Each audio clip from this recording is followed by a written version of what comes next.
In 2017, I began to be sick, and it would last about 3 weeks at a time and would happen about every 3 months. I would go see doctors, and they would just tell me it was a virus. This lasted until June of 2018.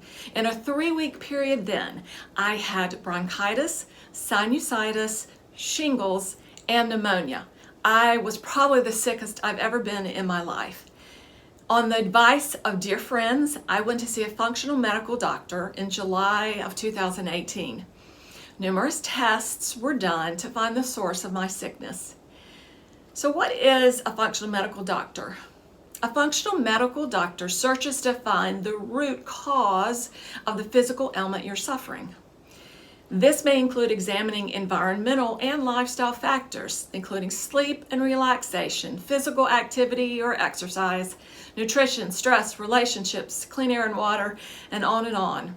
Conventional medicine diagnoses and treats what's above the surface, symptoms and disease, usually with medication. Again, functional medicine desires to find the root cause of your suffering. I couldn't begin to tell you the number of blood tests that I've had over the last couple of years to try and nail down a diagnosis for me. The main things I was diagnosed with by my functional medical doctor over the next 3 years were leaky gut caused by many reasons, the Epstein-Barr virus, cytomegalovirus, low hormone levels because I was postmenopausal, and mold. Some of the tests I had that were negative were Lyme disease, celiac, and thyroid. I have great disappointment in the functional medical community because when I was finally diagnosed with HIV, the only support I got was 2 supplements that cost about $120 each that I was to take for 3 months. Yes, that's over $700. I only took them for 2 months and they didn't seem to be helping, and so I stopped. When I say I've spent a small fortune at the functional medical practice, I'm not kidding. Yet functional medicine works to find the root cause of a sickness, and they did not test me for HIV. I get it, neither did the physicians in the Western world. Somehow, somewhere, doctors have to be trained to add HIV to the list of chronic and often unidentifiable illnesses. I'll say it again. I realized I didn't look like the typical HIV patient. I was a woman, married at the time, supposedly in a faithful relationship, in my late 50s. None of this shouts HIV.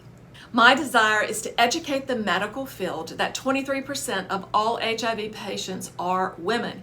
We are living our own personal hell trying to find answers. While I do still believe in the principles of natural medicine, I can no longer afford all the many supplements and protocols that I was told would help. My practice literally charges $6 a minute. This is not affordable for the majority of us.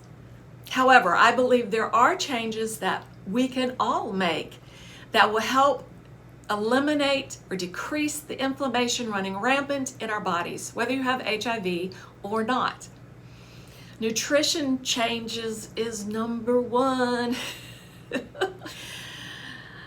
I have gone dairy, gluten, and sugar-free in the past, and because my HIV was undiagnosed at that point, the diet didn't solve my problems, but I do know that giving up those 3 things is very essential to having a body without inflammation. And it's hard, folks. It's hard. I just have to tell myself that I'm doing the best I can for today and really work on the self-discipline it takes to do that.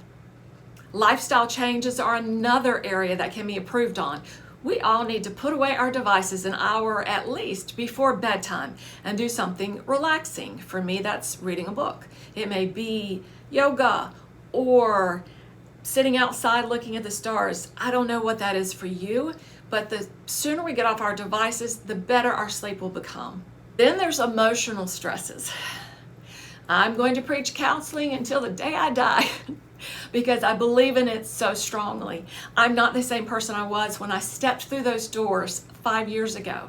I believe that my first counseling session was the beginning of the end of my marriage because it gave me the strength to stick up for myself and to make changes.